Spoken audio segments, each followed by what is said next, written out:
Hello everybody, I'm KC and welcome to an edition of Let's Talk About. Today, let's talk about the Ducktales episode from the confidential case files of Agent 22. With the Disney Ducks' first hiatus between seasons, I thought it was time to do some episodic reviews of Ducktales 2017. For those who may have missed it, I have covered my overall thoughts on the series before, so you can check that out if you're interested, and I said I would cover more individual episodes that I feel like I could have a lot to say about. So the first episodic Let's Talk About on Ducktales is going to be of one I really wish came out before I finished writing that last video, from the confidential case files of Agent 22. When a mysterious intruder, known only as Black Heron, kidnaps Mrs. Beakley in the late hours of the night, Scrooge heads out to rescue his housekeeper with the unwanted help of Webby, bringing up memories of the extraordinary circumstances that led to Scrooge and Beakley meeting in the first place. In my opinion, this episode has pretty much everything that makes a single episode of Ducktales 2017 great. One of the most unique is the various callbacks to not just previous Disney afternoon shows, but Disney Duck history as a whole. Both Shush and Fowl, which were secret organizations from Darkwing Duck, are revealed to have once existed in this universe. How do we know this? Because many years ago, Mrs. Beakley was a secret agent for Shush. Now, way back in the episode Day Trip of Doom, they did make a joke about this. The housekeeper knows so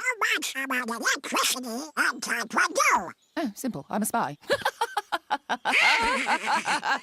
And I really wasn't sure if I wanted that to be confirmed and true, or just a one-off joke that we all wondered about, but was never mentioned again. But after seeing this episode, I am so happy with where they went with this. It explains so much. Beakley's set of skills, her discipline, how Webby turned out the way she did. It shines so much light on not just her character, but her relationships with the characters around her, but we'll get to that in a minute. But it also raises so many questions for me. She's called Mrs. Beakley, so did she settle down at one point? Did she retire from spy work, or did something happen? How did she wind up going from Scrooge's temporary partner to being his housekeeper? And how does her taking care of Webby fit into all of this? I won't mind if none of these questions are answered going forward, but I like that they create such a great history for this character that it makes me want to know more about how we got from point A to point B. And hey, I thought they were never going to bring the spy comment up again, so you never know with this crew. And with the introduction of Shush, we also get an appearance by one of my all-time favorite classic Disney characters, Ludwig Von Drake. Ever since seeing all of his appearances on House of Mouse, I've just always loved Von Drake, and making him the director of Shush was just the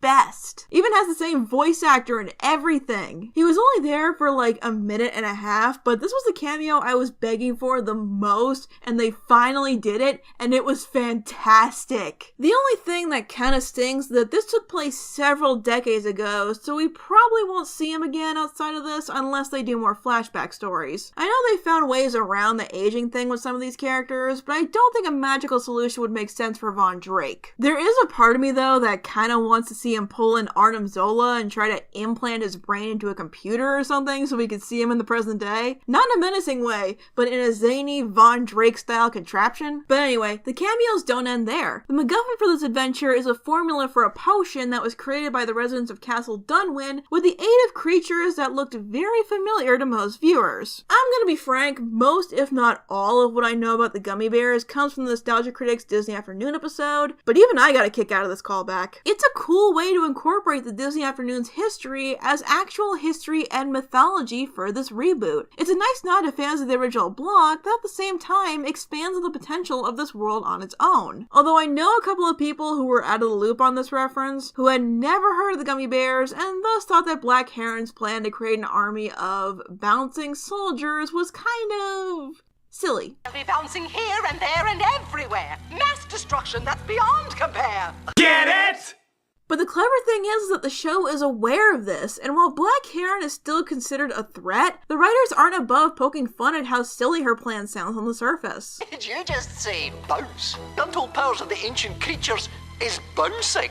And even with all of that, the main plot in and of itself stands out as one of the most special in the season. As soon as we learned just how obsessed Webby was with Scrooge and how much she admired him, fans were immediately clamoring for an adventure between these two. And this delivers amazingly on a scenario that already had pretty high expectations. At first, Scrooge just tries to look after Webby and keep her out of danger because he knows that's what Beakley would want, but as the rescue mission goes on, they quickly become a great team, with Webby impressing Scrooge with her skills in a way that reminds him of his first adventure with her grandmother. First of all, I admire just how much these flashbacks capture and recreate the look of British spy films and television programs in the 1960s. It's a very recognizable style and it works really well with the show. But as far as our two leads go, this look at their first adventure gives us a great glimpse into the history of these characters. While Scrooge may have technically still been old even back then, we see him as a more reckless, younger man. He was still clever, but much more careless and sporadic in his methods. Heck, when Beakley first meets him, he's bragging about partying with the Queen. Queen Bess. Well, let me tell you, her nickname is no longer... Anyway. At this point in time, he's a duck who sprung into action first and asked questions never, while Beakley was a by-the-book agent, taking every rule and protocol as gospel and studying any situation as much as possible. Even if it's characters we already know and love, a team-up like this in a spy story could border on tired and cliche. What makes it something special to me is seeing how the actions of the past influence the present day. This time, Scrooge is the experienced one, and he has a kid with him that he thinks he has to protect. But it turns out that between being raised and trained by Beakley and researching and admiring the Scrooge McDuck for most of her life, Webby is the best of both of them combined. Having both Scrooge's enthusiasm and spontaneity and Beakley's preparedness and wealth of research. And seeing both adventures play out simultaneously really emphasizes that. As the story goes on, Scrooge realizes just how little he knows about this kid that's apparently been living in his house her whole life, despite how much she looks up to him. It drives home just how closed off Scrooge really was before the show began, and the fact that he realizes this and tries to reach out and learn more about her shows how much he's changed, and wants to try and make those connections again. This is also a great Webby episode, one of the best in the series so far, giving you everything that makes her so great, from her awesome combat skills and strategies, to her unabashed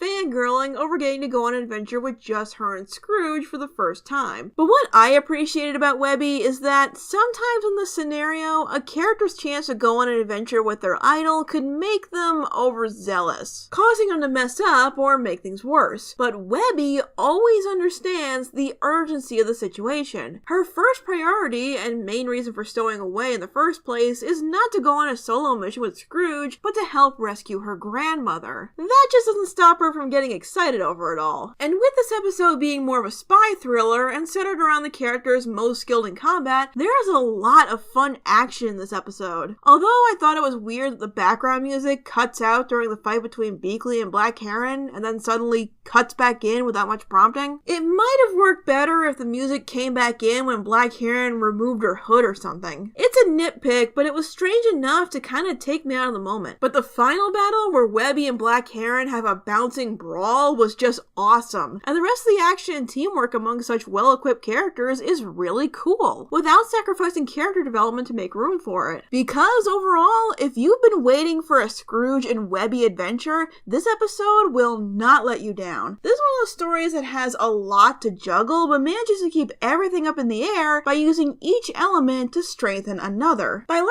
about how Scrooge and Mrs. Beakley met, we see how much they've grown to trust each other and influence each other. Scrooge plans things a bit more, and Beakley has become a bit more impulsive. Not drastic changes for either of them, but enough that you can tell that certain traits came from each other and whatever many adventures we haven't seen. And tying that idea together is Webby herself, being able to take on Black Heron on her own after she completely disregards her when she gets what she wants, which ends up defeating her. And I'm sure we'll never, ever, ever see her again. I'm just saying, there's a lot of sequel baiting in this last minute. When they zoom in on something with ominous music playing, you know that isn't the end of the story. Webby proved herself to be just as capable as either of them, and making her bond with Scrooge stronger in the process, solidified by him telling her to call him Uncle Scrooge. A moment I know fans have been waiting for since day one, and again, I do not think it disappoints. The production value continues to impress, the callbacks are integrated flawlessly and naturally, mostly, and the writing is on point between fast-paced action, heart, and comedy effortlessly sprinkled in, with probably the most Donald-esque Donald moment in this show so far. Maybe Donald tried to make an omelet again? Impossible. He still hasn't figured out how to get out of the pantry. If this is the only story we ever hear about Mrs. Beakley's time as a secret agent, I would be okay with that, but something tells me this isn't the last time we'll be looking into the confidential case files of Agent 22. Thanks for watching, and I'll see you guys next time.